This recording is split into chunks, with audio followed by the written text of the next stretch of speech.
Hey friends, welcome back to another episode of Thriving Thoughts. I'm your host, Dr. Sherri.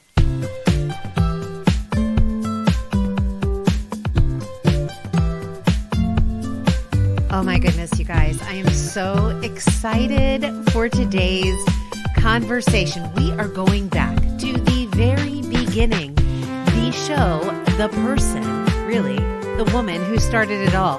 My very first guest, Michelle Hillaert, is back today with a beautiful message that I cannot wait for you to hear. Listen, Michelle and I have grown so close over the last couple of years. We've laughed together, we've cried together, and the thing that I love and honor most about Michelle is her ability to be candidly vulnerable, to be so brave in sharing the things that she's gone through. And you know, as we were having this conversation, I really started to think about how many of you are going to relate to what Michelle has to share. You know, sometimes we make really big plans for our lives. We make lists, we make goals, and then something happens and the train tracks get shifted unexpectedly. You're kind of thrown into an unknown, unfamiliar, a place that you never thought you'd be. And you have a couple of choices. I'm going to get out of the way and just let Michelle share her heart and let you hear how she has dealt with life interrupted. Please enjoy my conversation with my friend, Michelle Hillaert. Michelle Hillaert, scene of the crime, we're returning.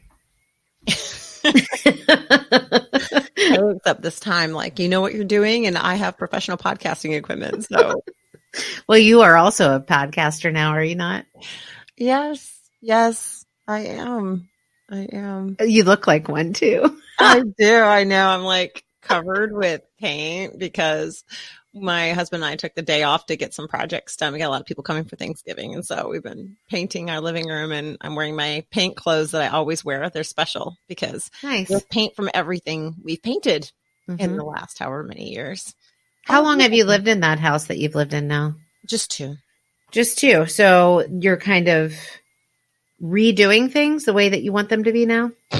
No, well, we painted it when we moved in, and I was so excited. I found this Anna Gaines color I loved, and I'm like, yay. And then I look on a blog. I'm like, I want to get the cheaper version because I don't want to pay all that money for paint. And so I looked on a blog and it said, here's the equivalent to the shiplap color for Joanna Gaines. I'm like, yay. So I just did it. And it didn't turn out so well. No, it was like light mint green, and I didn't want green. Definitely didn't want mint green. And so, like, I've hated it for 2 years, but I did not want to go through the effort of repainting. Yeah. And so So now you did, and you love it. Oh my gosh. Our whole living room is brighter and less yellowy green. Nice.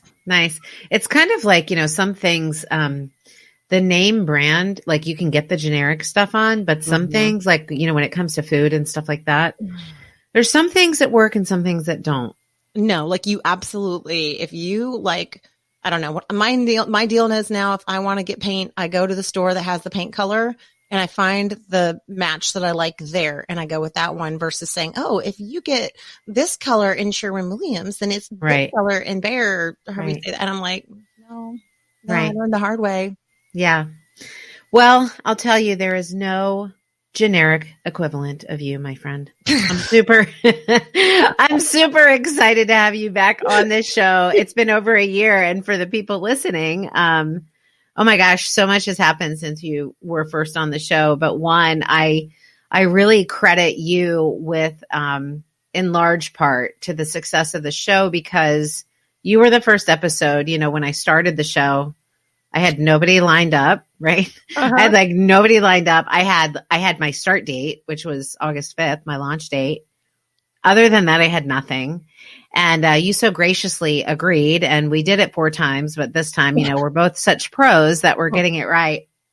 But I really do. I think back and so much has happened. In fact, now we've branched out into having male guests on the show, and I have a bunch of male listeners now. So it's been really fun. And I thought, what better way to kind of celebrate a certain milestone that the Thriving Thoughts podcast just had, which is over 5,000 downloads now. Oh my gosh. So yeah, it's super exciting. And so I wanted to go back to the scene of the crime, where it all started with you, my friend, Michelle Hillaert. So what's up? What's new since last August? What is new? And what are you thriving in the thick of? I'm laughing because we're sitting here and neither you nor I are in the same place that we were last year. Oh, My goodness. In the same house. You're not, but. No, like so far from where we were. Oh no, like this past year has been a freaking, sorry, can I say freaking? Sorry. Okay, you can edit that out. This past year has been a stinking trust walk. I'm not editing anything out. It's been a trust walk. Oh my gosh, I just got through writing a blog article for a group that I write with called Little with Great Love. And I believe Lisa Martinez was on your show. Yeah, she was season 2, maybe. Yeah, I think so. I don't remember. I'll have to look it up. Like popping out the seasons like babies. So. And I would know. Yes, you would. Oh yeah. For those of you who don't know, I have 6 kids. So that's what I mean by that. But okay, so you're writing for Little with Great Love. Right. And so I just finished a blog article that's going to post here soon called I Have a Plan for You. And really, I thought it was really cool that you asked me to be back on. And the reason why you had asked me to be one of the reasons why being you're like, this whole podcast is about thriving in the thick of it. And boy, have you been in the middle of it for a year. So listen, so I have to do this. Do I have your permission to read the text that I wrote you? Oh yeah. Yeah, sure. My life's an open book. I won't read the text that you wrote me, but I'll read the text that I wrote you if I can find it. But, and the reason that I want to read it is because this season is thriving in the thick of it. And I'm like, okay, so how do I, find women who are thriving in the thick of it? And I thought of you. And so this is what I texted you. By the by, would you be interested in recording an updated podcast episode with me? I've been thinking about you thriving in the thick of getting a job, moments of lamenting your purpose and path adjustment, oldest going to college, still young ones at home, and having a live-in father-in-law. I think that qualifies for thriving in the thick of it. I will say this past year has been filled with a lot of tears. Yeah. And heartache and change and question. Yeah. And moments of anger with all the changes and moments of having to be reminded and really starting to say that prayer to the Lord, just give me a heart of compassion. Yeah. Especially with my father-in-law. He's a really, really good person. But when you take 2 people with 2 different personalities, you put them in the same house. There's going to be times when compassion is a little bit difficult. And I firmly. Well, there's not just 2 different people in the house. There's 9 of you. Right. Well, no, now. Well, 8. My son's in college, but yeah, no. And it's like knowing, like, I firmly believe that my passion and purpose in this life, is truly to love, to shine God's light to others, and just to give my life to God and say, use it. And so when I act in ways that aren't compassionate and aren't kind, it leaves me in the end struggling. Yeah. With that question of, okay, why am I struggling here? And then just that prayer. Okay. I obviously have a very hot temper. So. Do you? Obviously, I've never been on the receiving end of that. No, but you've heard me upset, Sherri. Come on. Yeah, I have. I mean, come on. I actually recall a time when you were upset, Michelle, and you said I laughed at you, I think. Yeah. Yeah, she's so mean. So I was frustrated because actually the first time I was on this podcast, I was talking about a women's organization that I was building, and I was super excited about it. And that dream is on hold. It is not over. However, the way it ended was very heartbreaking for me.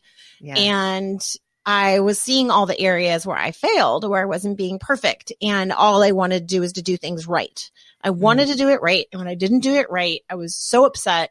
And I just looked at Sherri and I was crying. And I said, I just want to be perfect. And she just looks at me and starts laughing. I'm so insensitive that way. You're so insensitive. I'm crying and you're laughing. And then of course, like I stopped for a second and I realized, okay, you know, she's like, it's absurd, right? Yeah, like none like, of us are perfect people. Like Jesus was perfect, but there's no other perfect people. Like, are you serious? Like, expecting yourself to do something that no one else is doing? Yeah. Well, I want to ask you a question because I just listened to a message yesterday and it was perfect timing because I had already asked you to be on the show and I thought, yeah, perfect. The timing was perfect. Not the person, the timing.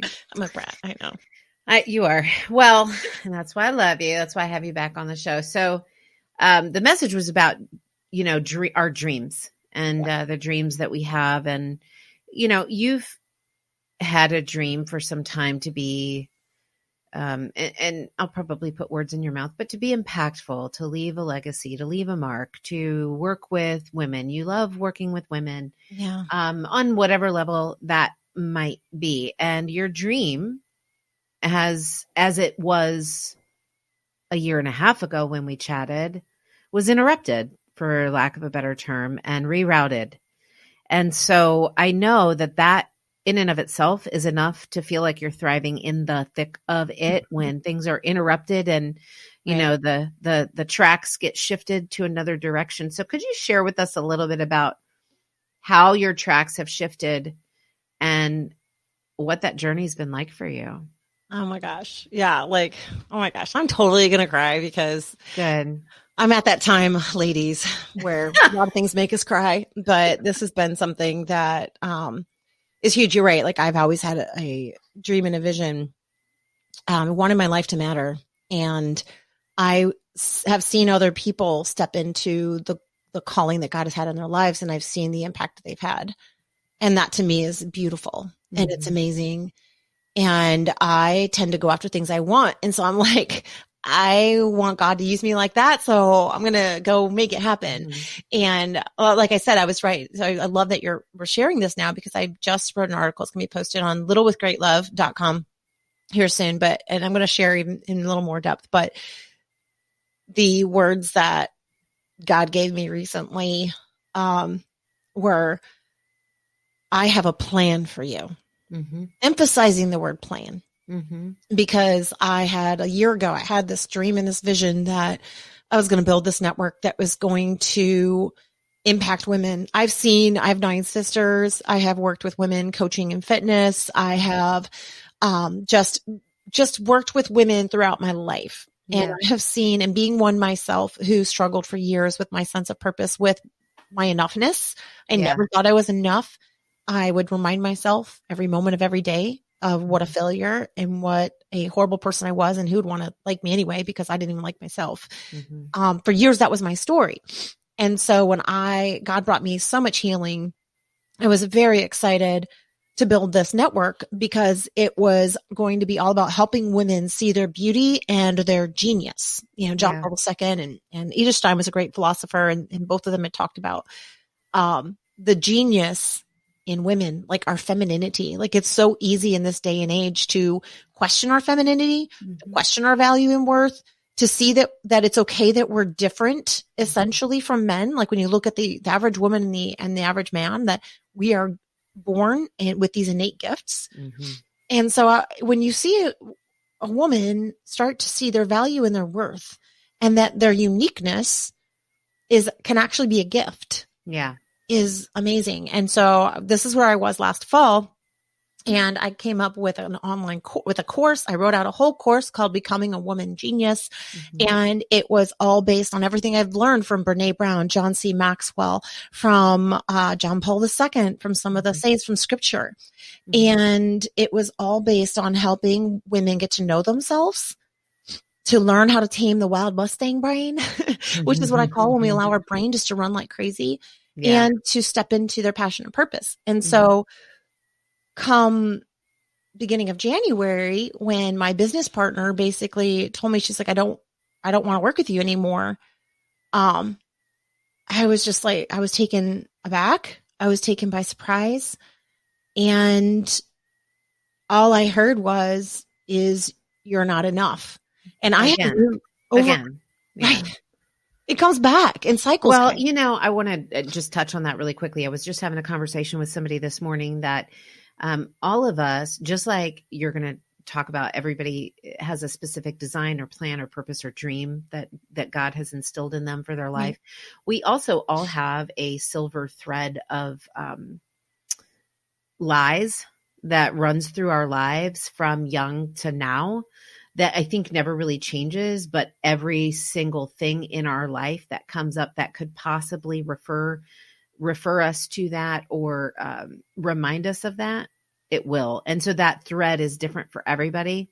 And so I don't know what yours is, if whoever's listening, but so Michelle, yours is this not enoughness. And it's this, right. It's a new situation. It's a different situation, but it's still another situation that brings your attention back to that silver thread of lies and attempts to derail you.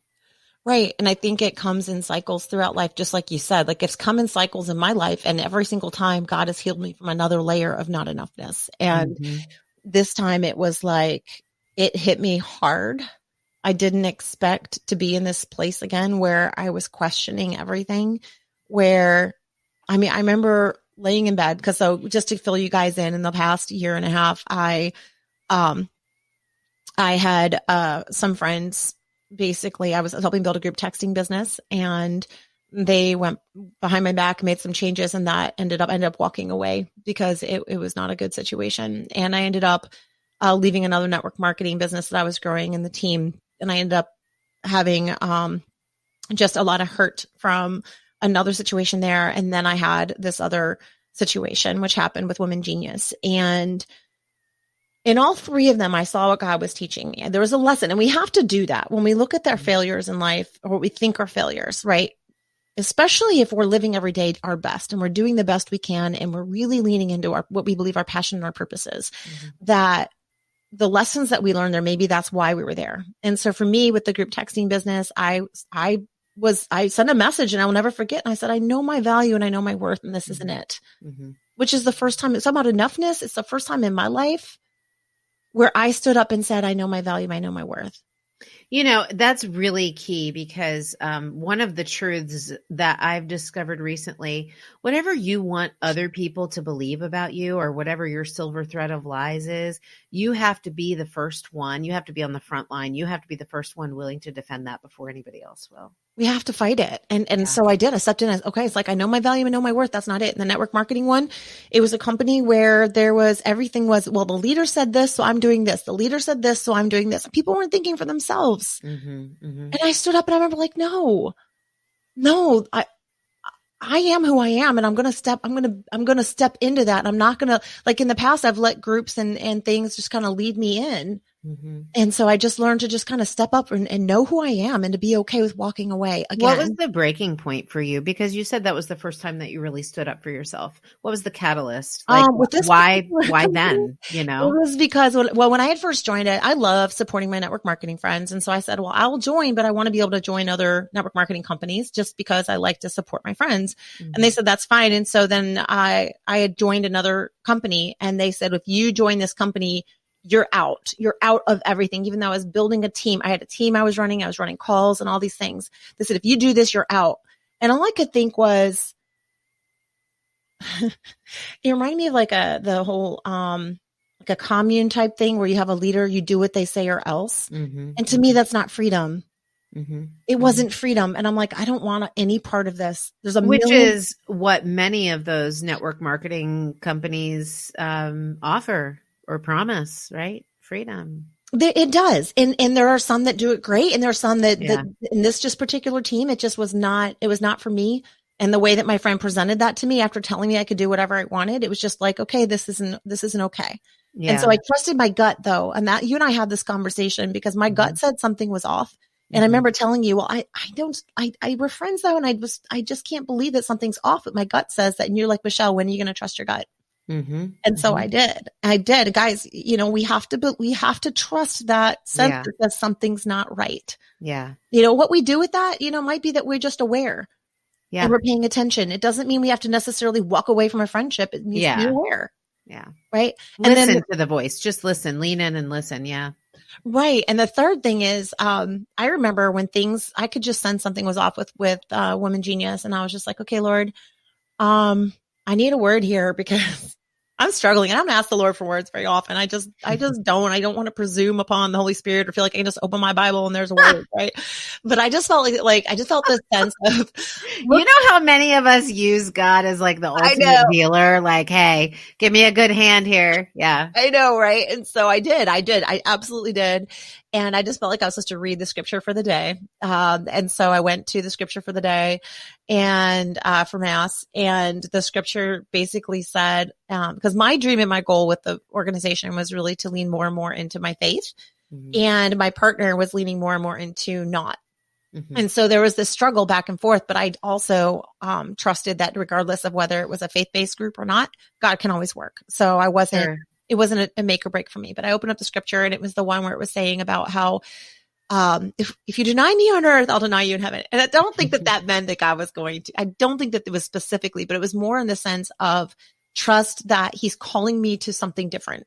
Mm-hmm. And then the other scripture was like, you do not need other people. Like that's the other part of the scripture. It was basically saying you don't need other people. I give you everything that you need.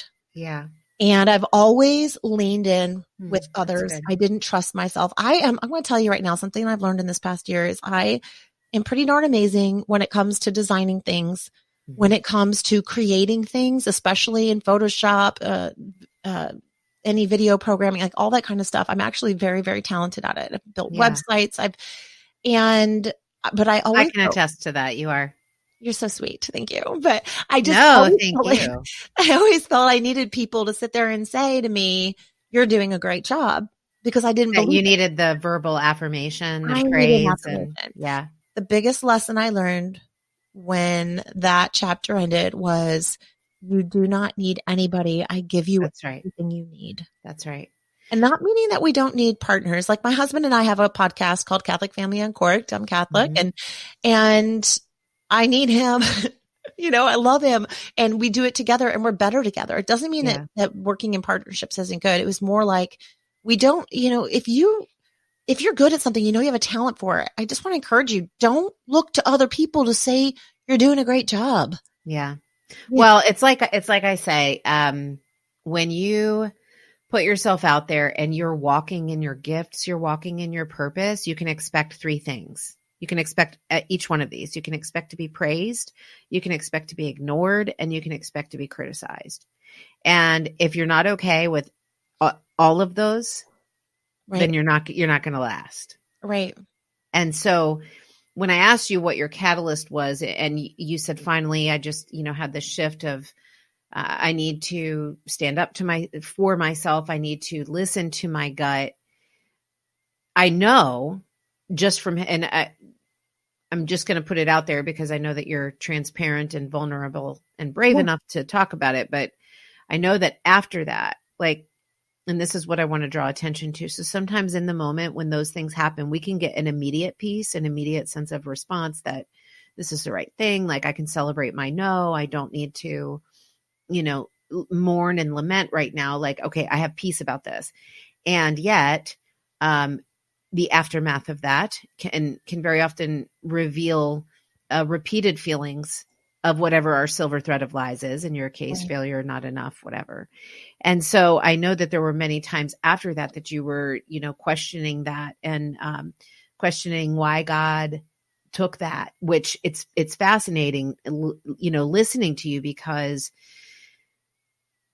if you hear yourself, so here's what I hear. I hear this woman, you, Michelle, who says, I wanted to lean more into my faith and I wanted to be a person who would impact women more with my faith. And your business partner was moving in the opposite direction. And so essentially you were getting what you prayed for. You were getting, the end of that, the dissolution of that partnership that could not exist on that Oh my gosh. tension, right? I firmly believe. So I actually had sent out. So I'm Catholic, right? I mentioned we have Catholic family on court. But I sent out letters to 60 convents all over the world, asking them to pray, pray for this work, pray that this is going. Because my biggest fear was to start something with the intention of bringing women to healing, with my faith being at the heart of it, and then turn it into an empowerment that is not in that direction. Mm-hmm. And so my biggest thing was I wanted prayers that God's will would be done. Mm-hmm. And that's what I asked. I said, pray. And so when this stuff happened, I knew beyond a shadow of a doubt that God's will would be done. And I saw it happen. I remember crying and talking with you about this, but, there's a song, by Francesca Battistelli called Defender. Mm-hmm. And it might've been you that sent me. I think you sent me the song and I was crying my eyes out when I heard it, but it was just all about how when we trust and we lean in, that he fights our battles. He goes before we know. That's right. That he's even gone to win the war, and he comes back with the head of our enemy. Yeah. And the enemy might just be where life's taking us. It doesn't have to be a person, but the sense that when we lean in, sorry guys, when we lean in and we trust, and we take steps, and this is what my blog article is about. When we take steps in trust, he will pick up the pieces of the areas that we fail, because are imperfect. Like you said, Sherri, there's not one imperfect person on this earth. There's not one perfect person. That's what I mean. Sorry, not one perfect. Yeah. Thank you so much for clarifying that. There's not one perfect person in this world. And so he takes all things and he makes them to good for those who love him. So after that happened, I will tell you, there were times where I remember one night I was in bed and my husband was snuggling me and I was just crying. And I was like, honey, I said, I fail at everything I do. And my husband is amazing and he's a steady and he's so strong. He's not the bull in the china cabinet like I am. He doesn't just pick up and do things and go, which is great because thank God he keeps a nice balance. Yeah. It's a nice balance, but I was just like, there's people who take big chances and then there's people who don't. And the people who don't maybe understand the pain of what it's like to go out time after time again with these dreams and these hopes. And then in the eyes of the world, that's right, to fail. Say that. I know what you're talking about right there. And I think that is the biggest enemy that we face, is how much we judge ourselves. So look, if you have a vision for your life that you believe that God has given you, then the outcome of that cannot, or the dismemberment or the severing, the disconnection from things that are a distraction to that, which in this case, Michelle, I believe that God said, okay, we're going to put that on hold because this partnership is a distraction. Maybe the bigger picture that you want that he wants to work in through you could not be accomplished in that way. And so he had to remove that. Right. No, absolutely. And that's kind of like where I'm headed, is to share a little bit about that. But I just remember that one night I was laying in bed and I was like I wrote a book and it hit bestseller, and then I had a falling out with the publisher, and I never really pushed it after that, and I felt like I failed. I was in Mrs. Virginia pageant. We all know that story. Didn't get past the first round or whatever. And it was really hard for me, but I felt I failed. And then I did this other, group texting business, and it was big. It was a big deal. It was a big thing. I spent lots of hours, lots of time, lots of creativity to get paid nothing. And then that fell apart. And then it was like one thing after another. And I was just telling him this in bed and I was just crying. I was like, I said, I'm tired. So I'm tired. I keep trying to do something good. I just wanted to help, and here all I've done is fail. And he just held me. And this is why God gave me such an amazing husband. He held me and he said, Michelle, he's like, I know you struggle with seeing it like failure. He says, but I see you like a hero, because you get up and you do something and you fall and you get back up again. And that really spoke to my heart, because I didn't feel like a hero. Yeah, for sure. maybe like a hero with a cape that got caught in a fan, but no capes. Right. With the tether wrapped around your neck. That's from The Incredibles if you haven't seen that. No capes. But what I ended up really over time. So shortly after this, I'm going to get to the point that I'm leading to, but it's going to be a little bit. You'll get there. I know it. I believe you. But so I'm sitting here struggling with all these dreams that have fallen apart. And I had a friend ask me if I had ever considered going back to work. And she's super smart and just, I've always admired her and loved her. And I was like, laughed. I'm like, no, why would I do that? I keep teaching people about time freedom. And I understand if you work for somebody, you're changing your time for money, but you can find ways to like make money and not have to give up your time. And it's residual and blah, blah, blah. And I'm sitting there thinking, why would I work for someone? But, once she said it, like I couldn't unhear it. And we were struggling. Trent and I were drowning in debt. Like we had so much debt. He was making enough money to help us get through each month barely. But with the amount of debt that we had and the kids and what it costs to run a family, we were really struggling. And so I couldn't unhear the question of whether or not I consider going back to work. Mm-hmm. So Trent and I talked about it and made the decision that I'd apply. Let me stop you for a sec. Did you take personal offense to it?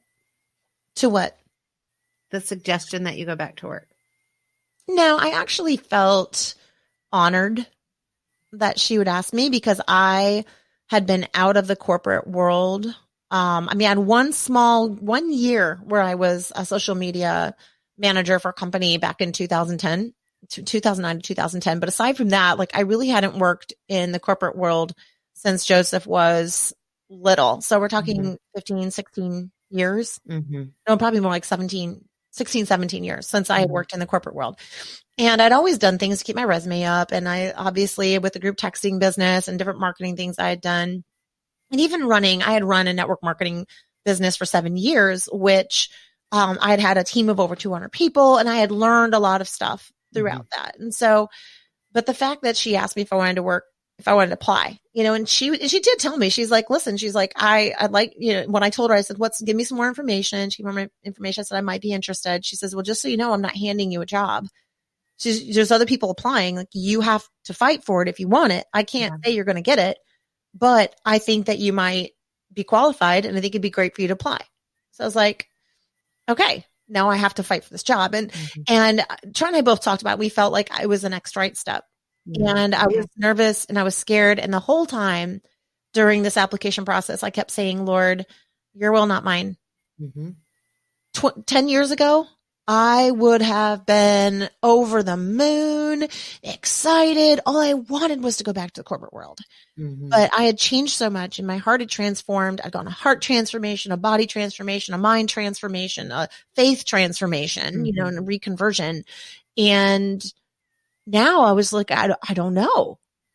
And so I was just like, God, if this isn't what you want, don't let it happen. I'm going to give it my best though. I believe that if I'm not meant to do something and I say, Lord, take it away if it's not for me, but I feel like I'm supposed to head that direction, that he will take it away if it's not for me. I really believe that. And so I gave it my all. I interviewed and, I got the job and it was really weird because you would think, to one extent, stay-at-home mom, going to a full-time corporate job, wearing a suit, nice office, downtown Alexandria. Like, you think I'd be over the moon excited. And I was excited, but I was also questioning, like feeling like a sellout. I had sold out on all the dreams. And this is so crazy. So I just did, which I'm sure you haven't listened to yet, but I just did an interview with Dee Bourgoin, who's a compassion expert. And she talked about that very thing. She talked about the temptation to believing that you're selling out. Right.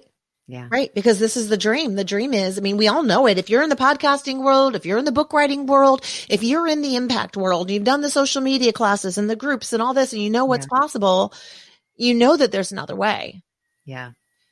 but when you've tried over and over to make that way work, and for some reason there's a not right now. Mm-hmm. And I believe a lot of that has to do with lessons I've had to learn. Mm-hmm. And some of them is very job, but I was really struggling. And every time that I would carpool with my boss on occasion, and she would ask me, she's like, well, what are your dreams? Like, what do you want? What is your goal? What is your overall goal? What do you want what do you want to do in the next 10 years? Like, I almost wanted to cry. Like, nobody's asked me what my goals are like that. I'm like, I haven't thought about it. Like, what do I want out of the corporate world? I don't know. What's possible? Like, you ask me what I want, and my answer was always, I don't know. Mm-hmm. And so I finally came to the conclusion, and this was about a month or so ago. And I finally told her, I said, listen, my goal right now is to learn how to be the best business applications manager that I can possibly be. Mm-hmm. To build out this quality management system, to help impact the company to the best of my ability, mm-hmm. and learn what I need to do right now. I feel like as I settle into this, I will figure the rest out. So that's a really, really beautiful place of acceptance. Now, you've been at this job for how long? I started in March. Yeah. Yeah. So, okay. A long time. No. Oh my goodness gracious. You are on the Thriving Thoughts podcast. And if you didn't know, Michelle, you are right where you are, right when you're supposed to be there. If you needed encouragement there. But I always say, start living in your story right where you are. And so it to get to that acceptance took you some time. I mean, that didn't just happen. It's not like I said earlier when I said, even though the thing is the right thing, even though that you can trust in God, it takes time to fully embrace that, and you still have fears. So my question for you is, in the thick of that, over that time prior to your really understanding that, you know what, this is where God has me. This is where I'm going to be the best business applications manager I can be. Can you share with us a little bit about some of the thought struggles that you had in the time leading up to that, based on this transition from going from this person who wants to be impactful and lead in various ways to now being employed and doing something that you had totally unexpected? Right. Well, first of all, I had a lot of I can't do it moments. I had to come in and I had to immediately create a plan for the business applications department. I had to do a lot of things I'd never done before. Mm-hmm. And it was really hard because, and this is one of the reasons I know I'm here, is because I was terrified of putting something out that wasn't perfect. And I've been blessed with an amazing. I'm sorry, I'm laughing at you again. Up! Oh my God! I'm gonna turn your mic off, and I can't because you're in charge. Anyway, but so that was the thing. Is I didn't realize how much I struggled with perfectionism. Yeah. And it's held me back. Part of the reason why I was not as successful in some of my other stuff is everything I put out had to be perfect. The post had to be perfect. A picture had to be perfect. A plan had to be perfect. And until I got it to a point where it was perfect, I wouldn't put it out or I wouldn't do it. And I've been blessed with an amazing boss and coach who challenges me. She knows me. She knows that I want to be challenged, and she does. She's like, you need to have this out, and she's like, don't ask me a ton of questions. Like, I want to see what you come up with on your own, because she knows what I'm capable of. Yeah. And so I'm going to tell you what a gift that's been, because it's forced me to not ask questions, and to exactly what I said about one of the big lessons I learned when I left the women organization when I put that on hold, was that, to learn how to trust my own self and my talents and my abilities. Yeah. So this put that lesson into play where I was forced to do it. Yeah. And there's two things there. So one of the reasons that I decided to theme the third season Thriving in the Thick of It is because people don't, for the most part, believe, as this kind of odd way that marketing has of putting out things like thriving, like it's just, you're leaping through fields, happy go lucky. That's not thriving. Thriving happens in the middle of a struggle. It doesn't happen after. It doesn't happen when you feel this liberated feeling. The thriving is the learning up. The thriving is the learning and the growing. And so I love that the reason I had you on the show is so that you could share with us in this unexpected shift, unexpected, right. Train track. What do they call that anyway, when the train tracks change or? Oh, right. Do you That. know what I'm talking about? Yeah. Where Like they pull the you're lever and they switch. Yeah. You're going in one direction and then, oh, nope, I'm going to Right. go this way. So that's kind of what I see, just as being your friend, that's happened to you. And so I wanted to know, in thriving in the thick of it, that means what are you learning about yourself in the thick of it, in the thick of the unexpected? And so this is really beautiful. So the two things that I've heard from you so far that you've learned about yourself is, one, even though you had a lot of I can't do it moments, what you've really learned is I can, and I will, and I have, and I will keep doing that. Right. And then also you said that you've learned what a perfectionist you were. Now, my question is, have you tamed that perfectionism beast? Are you learning to do that as well? A little more every day. So I've learned, to like, if I'm going to put something together, like I recently put together an explainer video to explain something that I'm working on. And instead of asking a million questions, I did the research. I went to a lot of different websites and blog articles, and I read a lot about the particular thing that I'm building the video on. And I came up with something that was not just acceptable, but that, my boss had very few changes on. And I was really proud of myself for not asking questions, because the reason why and I've done this my entire life, I always ask a million questions, is I want to get it right. I want to get it right because I want it to be perfect. But I got to challenge you, because why? Because if it's perfect, then what? And this is what I have been thinking about this. Like, what if it's not perfect? And it's like, I don't want to fail. And I'm sure that's connected with being enough. Like, I want to be enough. Yeah. I want to be successful. And why do I want to be successful? Well, there's like a million reasons behind it. Like for me, there was always that wanting to offer my children more, wanting to offer, be a better help to my husband, wanting to impact the world. And so I don't know how that connects with not enoughness. I think it's more of a fear. It goes again, maybe, and this actually brings me to, it's a whole part of the thriving in the thick of it. I've always had my entire life, in addition to not feeling like I was enough, I had this huge fear of being forgotten. Like when I was little, I remember that my dad was going to have a play date with a gal that he knew through work, and their family, they're a really good family. And they had set up a play date for me because we didn't have a lot of friends. We lived in an isolated part of Texas. And so I remember standing there in my mom's flower garden, waiting for them to come and waiting for them to come. And I remember saying to my mom, did they forget me? Are you sure they didn't forget? Are they still coming? But that particular memory is just really strong in my mind and my heart, because I had this terrible fear that they'd forget me and I'd be forgotten. And I've always loved the forget me not. And so, when I got this job and I accepted it, and I knew that this is where I knew beyond a shadow of a doubt that I was where I was supposed to be. Mm-hmm. I knew that.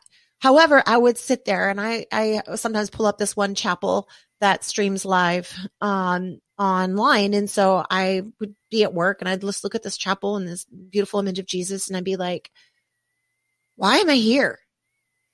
And I want to cry. I'm just like, why am I here? This was not the dream that I had. This was not the dream. Ding. Yeah. Right. But this is not the dream. This is not impacting women's lives. This is not helping people be the best version of themselves. This is helping a stupid business application plan. And I don't know what that's going to do to help people have a better life and help them whatever. And so I'm sitting there having these little interior tantrums, but also trying to be calm and step into what God's calling into. It's this big struggle. Like, yeah. There's a tension there for sure. Right. And so I ended up, and this is where my peace came from, because I felt forgotten. I felt this, like, I firmly believe that God places a desire in our heart for a reason. And I had this dream, or this vision. It wasn't even a dream. It was just a vision of me standing in front of a crowd of women, just saying, you're enough. Like I just had this desire within my heart and this vision. And it was something that was just bigger than what I just imagined up. It was just, I feel like God speaks to us through our desires. And so I really felt like that is what God was calling me to. And here I am instead sitting here working on a business applications plan. So how do you reconcile that now? So I went home for my father's 80th birthday. And I went to see some of my sisters, and everyone's talking about the stuff they're doing. And my sisters have worked for years, taking care of their kids and worked. And I have a new admiration for them, for everything they've done. But I just remember having this unsettled feeling in my heart. And especially because my parents have always helped others. Like they've always done these big things to reach out and ministries and stuff to help people. And so being home, I felt sad. Again, just that struggle with why am I here? That's the question every time. It was just like, why am I here? And I went to a mass for my dad's birthday. We had a mass, and right after communion, I was kneeling there and I was just praying. And I just asked that question. I was like, Lord, why am I here? And I heard him say to me loud and clear in my heart, I have a plan for you. And it wasn't, I have a plan for you. It was, I have a plan for you. And I just knelt there thinking about that. Like this person who feels forgotten, that these dreams I felt God placed in me and they just failed one after another, you know? Yeah. And I was just like, but I heard him say that. And I just knew that this was part of the plan. And I may never know what he's doing with it in this life, but that my call is to trust that this dream that he put in my heart is still in play. I just can't see it. Yeah. And so, and now I'm crying, but I'm like, because it was just such a big thing for me to hear that in my heart and to hear the way God said it wasn't like that. I have a plan for you. Like, Michelle, I haven't forgotten you. Like, they trust, like, I've got this. I've got you. Well, it's really interesting that you bring up this, these are not my dreams. And so the message that I heard yesterday in a service that I attended online was, very often we take to prayer our dreams and our hopes, but how often do we say, God, what are your dreams for me? We say, establish my dreams, right? But we say, make a way for my dreams. I do the same thing, right? Make a way for this book to be successful, make a way for this podcast to be successful. But how often do we say, what are your dreams? And I think that you've been placed in a unique position, which to me is a grace and not a burden, to have been offered the opportunity to be in a place where you say, okay, you are showing me right now what your dreams are for me. And I'm going to live in my story right where you have me right now. Right. And trust that the rest will come to play because you said you have a plan. Right. And it's a trust walk. It's that, and that's what God, I mean, if you're Christian, you live that life of faith and you read the Bible and you hear the word of God. That's something that he says over and over again is like, he's got this. Like we just need to trust and he provides. He always provides. And that's so my word for this year, it was really interesting. When I chose my word last year, I didn't really choose it in the sense of, it's just like, it always comes to me. The word always comes to me. And when I heard this word, I was like, yeah, no, that's a boring word. It's not my word for this year. And God always bops me on the head. I was like, he takes a bat and he hits me 3 times when I'm not listening. But he does it so much more gently than you ever would to yourself, does he not? Oh, he does. No, he does. And so the word that I ended up choosing, the word I was given was the word present. And I was like, present. And can I just tell you how much this year God has taught me about being present? Like I can sit here and that's all. This job is making you be present. This job is making me present, that I have a plan for you. It's that trust that, if I'm not worried about tomorrow and I'm sitting in the trust of what God has for me today, then A, it takes away all the fear and the worry and the doubt. That's and B, it gives him the clay. It's us because he's given us free will, right? Yeah. So it gives him the clay to say, okay, mold me, shape me. What do you want? Yeah. And we step into that calling that he has and being present. You can't do that without being present. You can't trust without being present because then we're worried about tomorrow. Right. And when you are present, you have the opportunity to listen. Most recently, November 1st, I started my own personal kind of increased intentional search for God's wisdom and not my own wisdom. And so I've been reading a proverb every day, not a chapter, but a verse every day. And so obviously I'm on chapter 1, verse 9 today, because it's the 9th of November as we are recording this. And the prerequisite to all of this is to say and to believe this simple truth that God's wisdom is better than mine. And so if I really believe that, then where he chooses to take me, I know is better than the path that I could have chosen for myself, because where he is taking me is better than what I could have envisioned for myself. Have you told your listeners your bird story? No, Maybe I'll talk about that on my solo episode. Okay, I don't want to talk about your solo episode, but you got to tune in, and she'll talk about that because it also has to do with trust. You know, and knowing that bird story. I know. It's very powerful. I know. So, hey, listen, is there anything, because I have like 1-2 questions maybe left to ask you, but is there anything that you wanted to be sure that you added about your kind of derailment journey and how you're learning to thrive in the thick of that? Is there anything you wanted to add about that? Just that I know I'm not the only one who's had their plans derailed. Mm-hmm. And I just there I go again. I'm so insensitive. So mean. I don't even know why we're still friends. I only laugh when it's just absurd. It's just ridiculous, like we're so mean to ourselves with the things we believe. Anyway, go ahead. That's right. No, but it's just that sense of it's so easy to get caught up in worrying do I matter? Am I really called to make a difference? Yeah, that's good. Am I really a failure? There's a lot. It's easy to ask ourselves a lot of these questions and then to accuse ourselves. Like I was talking to a friend recently and I said, I had this really powerful moment, where I saw myself in a ring and, this was when I was in the thick of it actually. And I saw myself being beat up. And I really struggled for a while there. I'm getting better at it, but I really struggled with trusting other women. And especially in the group that I'm with, is a really wonderful group that we all blog together, but just trusting that their intentions were right. Yeah. And so I mentioned, we were having a sharing moment. I said, I had this image of myself and I was in a ring like Rocky. And I was being beaten up like crazy. I mean, I was bloodied.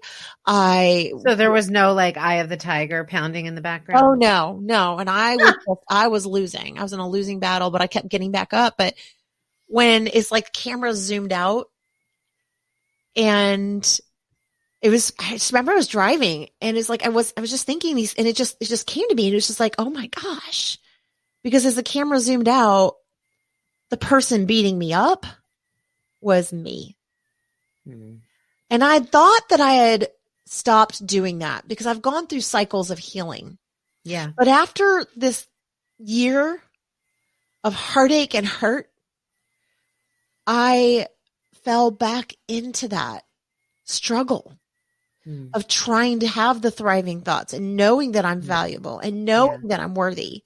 But falling into these moments of being like, man, you should have said this. You should have did that. Like that was just being your own worst enemy. Being my own worst enemy. And that was just really powerful for me to see that because I love Rocky in the ring. I always talk about it. I want to get back up. I'm going to fight. Yeah. But when you're fighting yourself, that's a pretty powerful image. And I know I'm not the only woman who has struggled with that. And so I just want to encourage you to keep getting back up and fighting, using the tips and the tricks that I know that Sherri and other women have shared on this podcast, but to be very intentional about taming the wild Mustang brain, like not letting your brain go there. Mm-hmm. And when you see yourself beating yourself up, like stop and retell the story. Like I'm proud of myself for the things that I did because I know I did them with full heart. Mm-hmm. I put all of my heart into them and I know that God can take all things and use them for good. So I don't know where I'm headed. next, but I do know that before all of this happened in May of last year, I wrote in my journal a little message, little letter to God. And I was like, Lord, I love you. I want to be your hands, feet, and heart on this earth, but I'm a hot mess. And I mess everything up. So I want to be your hot mess. So you take it. You created me this way. Take this hot mess and fix it. Yeah. It's your problem now. And after I did that, was that day when I came back from Leesburg and I was crying and talking to you and whatnot. But it was that day that things started to quote unquote fall apart. But the word the Lord gave me was, and this so you asked me to surrender, God. I do that. And then everything falls apart. The word, everything fell apart. Like literally everything I was doing a year and a half ago is different. It's not the same at all. And the word the Lord gave me was, it's not falling apart. It's coming together. Yeah.